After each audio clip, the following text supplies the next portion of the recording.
다음은 야당의 한 분을 연결하겠습니다. 이분은 당선한 분이 아닙니다. 다만 충분히 관심을 갖고 있는 분입니다. 삼선 의원 출신이지만 대구에 계속 출마했다가 낙선한 김부겸 후보입니다. 나와 계십니까? 네, 안녕하십니까. 김부겸입니다. 예, 저는 안녕하시냐고 묻기가 좀 그렇군요. 자, 이번이 대구에서 몇 번째 낙선이죠? 이제 두 번째 낙선했습니다. 예. 예, 지난번 총선 그리고 이번 지방선거지요. 네네. 득표율이 40.3%, 표를 네. 찍어준 대구 시민이 보니까 약 42만 명입니다. 우선 네. 32만 명의 표를 받았는데요. 그 김부겸 후보를 밀어준 대구의 민심은 무엇이었다고 보십니까? 결국 여당 후보도 저도 마찬가지입니다만 대구가 이대로는 안 된다는 절박감이 있습니다. 변화하고 혁신해야 된다는 그런 절박감이 있는데 아마 이제 그분들이 보시기에 아직까지 자신들이 아직까지 좀 신뢰가 약한 야당 후보한테까지 대구시를 맡기기에는 좀 부담스러우셨던 것 같고요. 그러나 어떻게 저를 매개로 해서 대구 시민들의 그 어떤 변화에 대한 열망, 또 그동안 어지간한 어려움이 있어도 참고 계셨던 거에 좀 화가 나신 건 이번에 조금 풀었다. 그런 어떤 분노를 좀 드러내셨다. 그렇게 보시면 될 것 같습니다. 예, 야당이 대구에서 40%를 넘은 거는 그 광역자치단체장으로서는 처음이죠. 네, 그렇습니다. 나름 가능성을 좀 보셨습니까? 그래서 이제 제가 보기에 왜 이분들이라고 해서 그런 어떤 이 세상에 이제 오늘 세월호 이후에 이제 대한민국의 모습이라는 걸 다 보셨잖아요. 다들 할 말씀이 있죠. 그리고 정말 국가에 대한 어떤 그런 여러 가지 우려와 걱정도 하시고 그런데 이제 그거를 표현하는 방법이 너무 오랫동안 한 30년 동안 어떤 정당 간의 교체라든가 이런 게 한 번도 없었거든요. 그리고 또 이제 좋든 싫든 우리 정치에게 암떡어린 지역주의가 묘하게 정치인들이 말하자면 악용을 해서 그럴 때마다 참 이거 아니다는 생각을 하면서도 어쩔 수 없는 그런 투표를 해오신 데 대한 어떤 그런 안타까움이 있었는데 이번에 보니까 조금씩 이제 이대로는 안 되겠다. 변화해야지.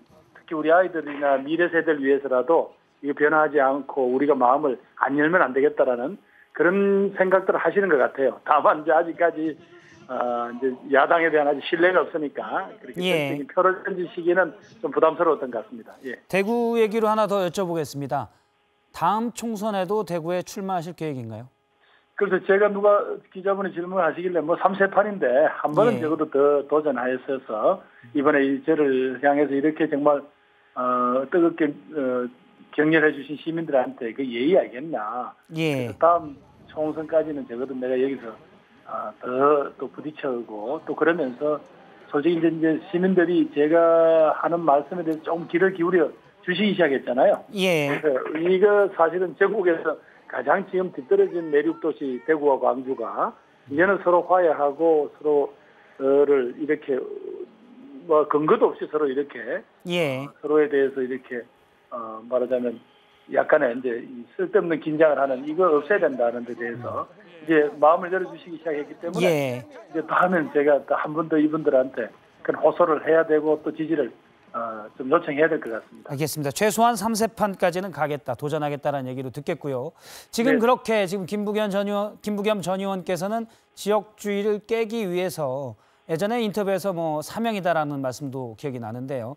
그렇게 애를 쓰시는데 새정치민주연합 얘기만 해봐도 사실 이번 선거가 텃밭인 광주를 지키기 위해서 안철수 대표가 사실 무리하게 전략 공천했다가 나오는 부작용을 막기 위해서 거기에 전력을 집중하느라 다른 지역에서 졌다.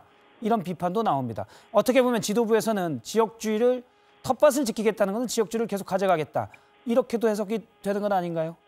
조금 그건 조금 무리한 해석인 것 같고요. 다만 이게 3월 초에 우리가 합당을 결정하지 않았습니까? 그러다 보니 이제 안철수 현상으로 대표됐던 어떤 이 변화에 대한 에너지를 우리 기존의 민주당이 충분히 소화해내지 못한 채로 양쪽이 정말 화학적 결합이 없는 채 제대로 못 이룬 채로 이제 선거가 맞이했던 건 사실인 것 같습니다. 그런데 그 과정에서 분명히 윤장일 후보는 당선자도 충분히 시민사회라든가 이런 데 지지를 받는 분이었거든요.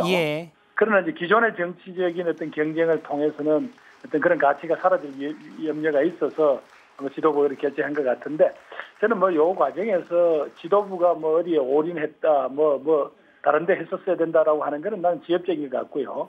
문제는 국민들이 이번에 이 세월호 참사라는 큰 사건을 느끼면서도 우리 야당한테서 전적인 신뢰를 보이지 않았다는 점을 우리가 반성해야 된다고 봅니다. 그러면 우리한테는 아직까지 국가 운영을 총체적으로 맡기기에는 조금 아직은 신뢰가 부족하다는 이야기거든요. 예. 오히려 박근혜 대통령의 어떤 정말 한번 그 눈물 흘리시면서 국가를 한번 다시 살려보겠다는 약속에 더 관심을 기울였단 말이죠.